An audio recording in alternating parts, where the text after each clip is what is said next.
Salam sejahtera kelas.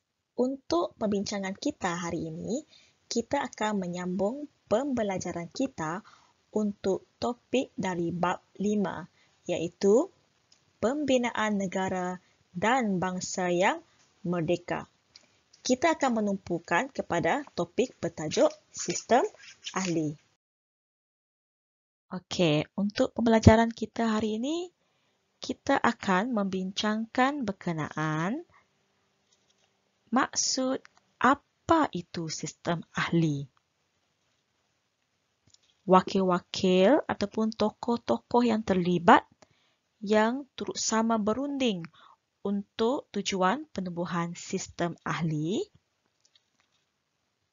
Ciri-ciri sistem ahli. Bagaimanakah pelaksanaan sistem ahli? Keanggotaan sistem ahli yang merujuk kepada bagaimanakah pelantikan dilakukan, apakah ciri-ciri yang perlu ada untuk dilantik sebagai ahli dan seterusnya. Dan yang terakhir, kita akan mengkaji tentang apakah kepentingan sistem ahli. Baiklah, sebelum kita berbincang dengan lebih lanjut berkenaan dengan bagaimanakah sistem ahli dilaksanakan, terlebih dahulu kita cuba memahami apakah maksud sistem ahli. Okey, sistem ahli merupakan satu kabinet bayangan yang terdiri daripada tokoh masyarakat. Baiklah, tokoh masyarakat dimaksudkan dengan seseorang ataupun individu yang mempunyai pangkat ataupun kedudukan yang tinggi di kalangan masyarakat. Manakala kabinet bayangan bermaksud suatu sistem pentadbiran yang berbentuk sebuah kabinet yang dibuat tanpa mengadakan pilihan raya.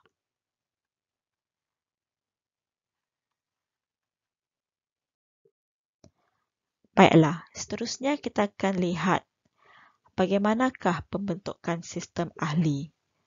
Untuk pengetahuan pelajar-pelajar sekalian, idea untuk menubuhkan sistem ahli sebenarnya dicadangkan sendiri oleh Datuk On Jaafar. Sistem yang pernah dilaksanakan di Kenya dan Rhodesia Utara telah menjadi contoh ataupun model kepada pelaksanaan sistem ahli di Tanah Melayu. Baiklah, seterusnya kita akan melihat tujuan penubuhan sistem ahli. Tujuan sistem ahli ditubuhkan yang pertama ialah untuk melatih penduduk tempatan dan kaum lain menerajui ataupun mentadbir, mengetuai pentadbiran di Tanah Melayu. Selain itu, tujuan penubuhan ahli ini adalah sesuai dengan dasar dekolonisasi British. Dasar dekolonisasi British bermaksud proses bagi di mana tanah-tanah jajahan barat di seberang laut bebas dari negara penjajah. Maka proses ini dianggap sebagai proses yang berperingkat-peringkat. Okey. Tujuan penubuhan sistem ahli yang ketiga ialah untuk mengurangkan ancaman terutamanya daripada Parti Komunis. Okey, sebelum penubuhan sistem ahli, rundingan telah diadakan di A King's House yang kini dikenali sebagai Karkosa Seri Negara. Antara tokoh-tokoh yang terlibat ialah Datuk On Jaafar yang dipertua UMNO, Datuk Nik Ahmad Kamil, Wakil UMNO, Sir Henry Gurney yang merupakan pesuruh jaya tinggi British, Datuk Hamzah Abdullah merupakan Menteri Besar Selangor, wakil dari kaum India iaitu Datuk E.E.C. Thuraisingham dan wakil dari kaum Cina iaitu Encik Yong Shuk Lin dan Dr. Lee Tiang Keng. Dan akhirnya, sistem ahli berjaya dilaksanakan dari bulan Januari 1951 sehingga Jun 1955.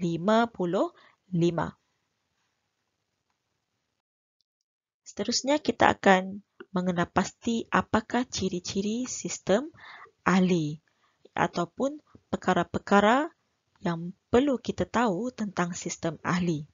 Yang pertama, keanggotaan sistem ahli tersebut.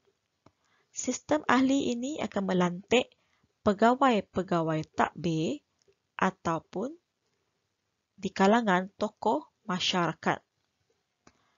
Anggota-anggota yang dilantik akan dikenali sebagai ahli. Ahli-ahli yang dilantik merupakan atas pilihan Pesuruhjaya Tinggi British dengan persetujuan Majlis Raja-Raja Melayu. Ciri yang keempat ialah ahli-ahli yang dilantik terdiri daripada 9 orang anggota, 5 orang penduduk Tanah Melayu, 3 bangsa Melayu, seorang India dan seorang berbangsa Cina. Manakala 4 lagi adalah di kalangan pegawai Inggeris. Ciri yang terakhir ialah ahli-ahli yang dilantik diletakkan di bawah Pesuruhjaya Tinggi British. Okey, seterusnya kita akan mengenal pasti apakah tugas-tugas ataupun tanggungjawab sebagai ahli. Antara tanggungjawab ahli ialah menjaga satu portfolio yang mengandungi beberapa buah jabatan kerajaan. Portfolio ini pada masa kini disamakan dengan kementerian. Tugas yang kedua ialah ahli akan menguruskan pentadbiran harian jabatan berdasarkan dasar yang telah ditentukan sebelum ini. Yang ketiga ialah ahli bertanggungjawab untuk mencadangkan undang-undang yang sesuai berkaitan dengan jabatannya. Seterusnya, ahli akan berbincang dengan pegawai-pegawai British untuk mendapatkan persetujuan tentang cadangan yang dikemukakan sebelum ini. Okey, seterusnya kita akan lihat apakah kepentingan pelaksanaan sistem ahli.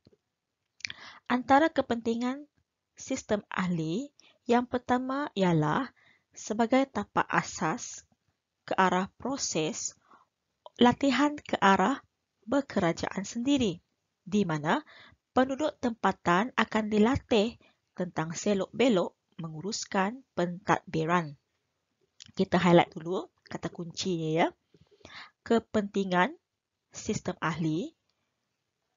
Yang pertama, latihan ke arah berkerajaan sendiri, di mana penduduk tempatan dilatih tentang selok-belok menguruskan pentadbiran.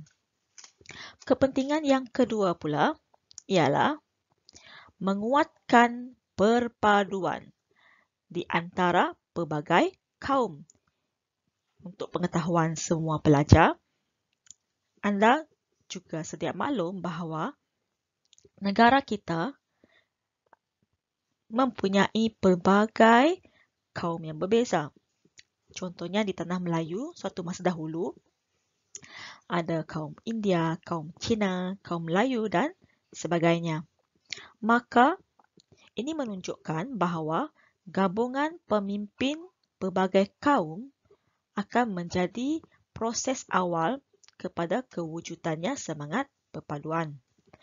Kepentingan yang ketiga ialah sistem ahli penting sebagai asas kemerdekaan, di mana kejayaan sistem menggambarkan bahawa kemerdekaan diterima oleh semua pihak walaupun berbagai kaum.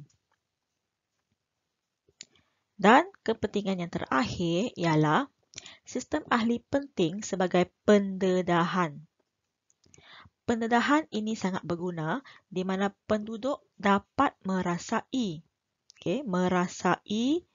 pengalaman dan latihan tentang selok-belok pentadbiran. Baiklah pelajar-pelajar sekalian, apa yang telah kita pelajari hari ini?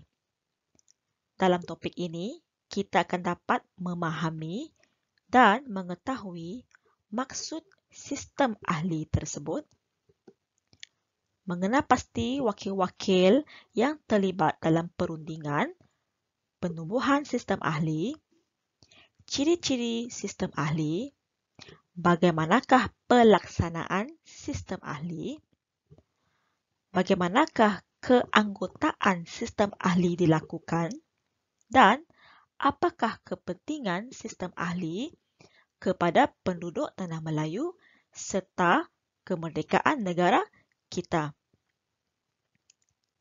Okey kelas, sampai di sini saja pembelajaran kita hari ini. Sehingga bertemu lagi. Bye.